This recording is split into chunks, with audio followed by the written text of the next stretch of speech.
4 दिन पहले मैंने डी ओ ई एक्स पे वीडियो बनाई थी एक्सचेंज पे, डू एक्सचेंज पे, ठीक है। और वहाँ पे मैंने कहा था कि हमने फॉलो करना है इसको। तो 3-4 दिन के बाद जो हमने फॉलो किया था, ये देखें $100 से मैंने फॉलो किया था। अवेल इतना है, ट्रांसफ़र इतना है, ठीक है।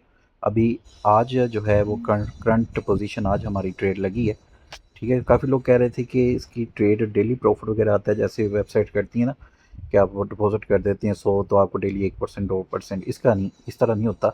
ये खुद ब खुद आपको मंथली 20 से 30% अर्न करके देता है मंथली, मतलब कि, ठीक है। तो यहाँ पे ये ट्रेड ऑटो लगी है, अथेरियम के ऊपर लगाई है ट्रेड हिस्ट्री। यहाँ पे ये ट्रेड हिस्ट्री हमारी चल रही है, करंट पोजीशन। और जैसे ही हम देखेंगे क्लोज होगी तो ये प्रॉफिट में क्लोज होगी। उसके बाद मैं फिर आपको दिखाऊंगा कितना प्रॉफिट हुआ है। तो ये वीडियो बनाने का मकसद ये था कि आपको बता दूं कि इस तरह ये वर्क करता है।